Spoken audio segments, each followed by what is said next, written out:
Nós sabemos que houve grandes batalhas onde as nações se enfrentaram em conflito e uma venceu a outra. Mas quem leu sobre uma vitória que venceu o mundo? Alguns dirão que Alexandre o Grande foi seu conquistador, mas eu respondo, não. Ele mesmo era o homem vencido. Mesmo quando todas as coisas estavam em sua posse e aos seus pés. Ele lutou pelo mundo e o venceu. Então observe como o mundo dominou seu mestre. Conquistou o seu conquistador e açoitou o monarca que havia sido seu flagelo.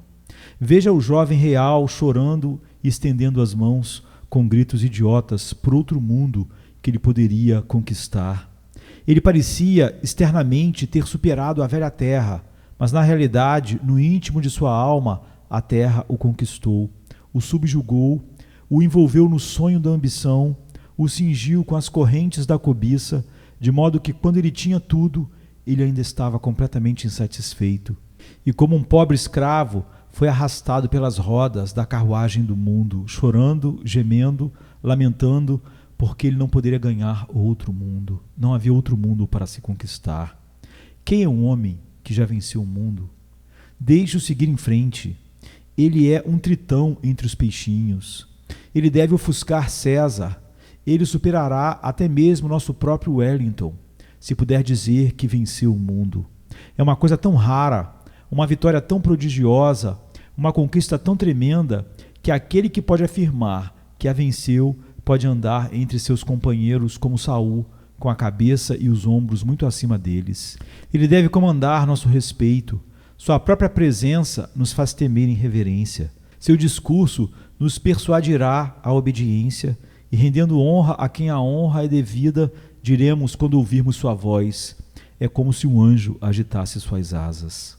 O cristão vence o mundo. Uma batalha difícil, nenhuma que os cavaleiros do tapete vermelho pudessem vencer.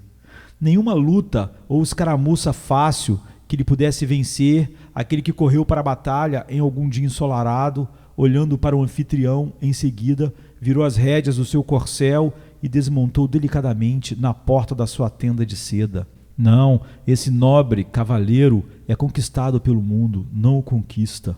Mas também aquele recruta inexperiente que veste seu uniforme e tolamente imagina que em uma semana de serviço garantirá uma coroa de glória, também não vence o mundo.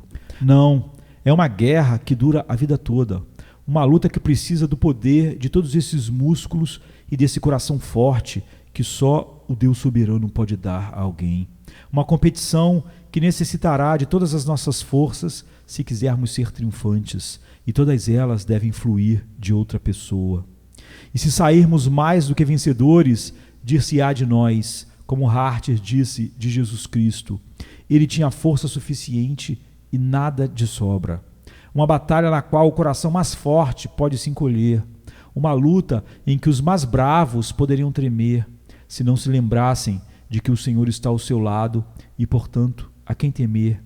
Ele é a força da sua vida, de quem ele deve ter medo. Essa luta com o mundo não é de força natural ou poder físico. Se fosse, perderíamos batalhas e ganharíamos algumas, mas é tanto mais perigosa pelo fato de ser uma luta de espírito, uma luta de coração, uma luta de poderes espirituais, uma luta da alma.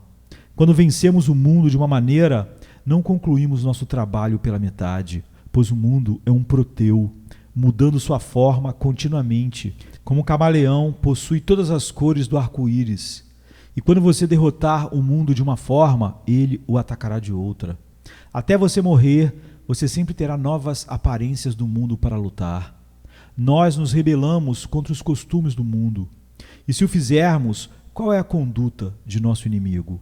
Ele muda o seu aspecto. Esse homem é um herege, esse homem é um fanático, ele é um hipócrita, ele é um fundamentalista, diz o mundo diretamente sobre nós.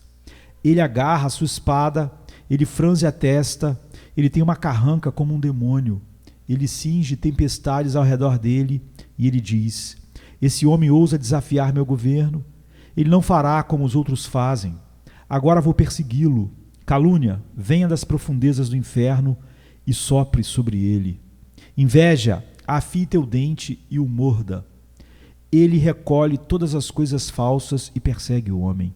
Se ele pode, ele o faz com a mão, se não, ele faz pela língua. Ele o aflige onde quer que ele esteja. Ele tenta arruiná-lo nos negócios, ou, se ele se apresenta como campeão da verdade, por isso então ele ri, zomba e debocha dele. Ele não poupa pedra sobre pedra para feri-lo. Qual é então o comportamento do guerreiro do Senhor quando ele vê o mundo pegar em armas contra ele? E quando ele vê toda a terra como um exército vindo para persegui-lo e destruí-lo totalmente? Ele cede, ele esmorece, ele se curva, ele se encolhe. Ah, não! Como Lutero, ele escreve: cedo nulli em seu estandarte, não me rendo a ninguém. E ele vai para a guerra contra o mundo, se o mundo vai para a guerra contra ele. O verdadeiro Filho de Deus se preocupa pouco com a opinião do homem. Tudo, diz ele, deixe meu pão me faltar, deixe-me ser condenado a vagar sem um tostão pelo vasto mundo, sim, deixe-me morrer. Cada gota de sangue dentro dessas veias pertence a Cristo. Estou pronto para derramar por causa do seu nome. Ele considera todas as coisas como perda para que possa ganhar a Cristo, para que possa ser achado nele. E quando os trovões do mundo rugem, ele sorri com um alvoroço enquanto cantarola sua melodia agradável. Quando a espada dele sai, ele olha para ela.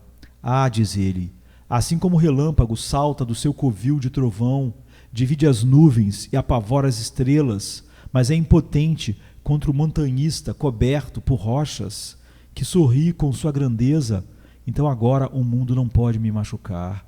Pois no tempo da angústia, meu Pai me esconde em seu pavilhão e no secreto do seu tabernáculo. Ele me esconde e me coloca sobre uma rocha eterna.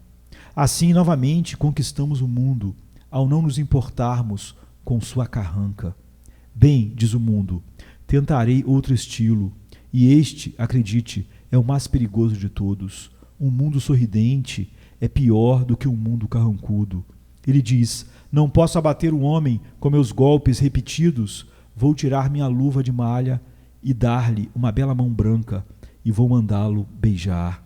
Direi a ele que o amo, vou elogiá-lo, vou falar-lhe boas palavras. John Bunyan descreve bem essa bela madame. Ela tem um jeito vitorioso com ela. Ela sorri ao final de cada uma das suas frases. Ela fala muito de coisas justas e tenta vencer e cortejar, seduzir.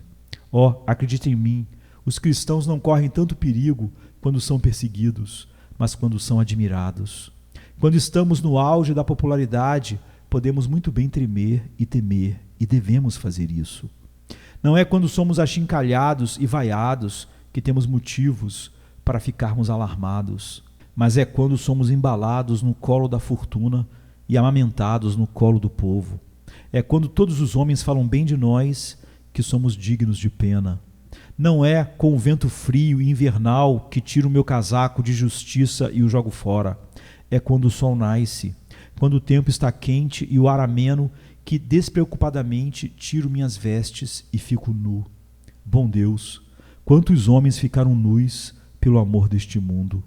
O mundo o lisonjeou e aplaudiu. Ele bebeu a lisonja. Era uma poção inebriante. Ele cambaleou e tropeçou, ele pecou, ele perdeu sua reputação. E como um cometa que primeiro cruzou o céu, vagueia muito no espaço e se perde na escuridão. Ele o faz. Grande como ele era, ele cai. Poderoso como era, ele vagueia e está perdido. Mas o verdadeiro Filho de Deus nunca é este homem. Ele está tão seguro quando o mundo sorri como quando ele franze a testa. Ele se preocupa tão pouco com o elogio dele quanto com o desprezo do mundo. Se ele for elogiado e for verdade, ele diz: minhas ações parecem merecer louvor, mas eu encaminho toda a honra ao meu Deus. As grandes almas sabem o que merecem do seu crítico. Para eles, nada mais é do que receber sua renda diária. Alguns homens não conseguem viver sem muitos elogios.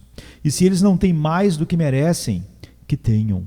Se forem filhos de Deus, serão mantidos firmes. Eles não serão arruinados ou estragados, mas eles ficarão com os pés como pés de cervas em lugares altos, firmes.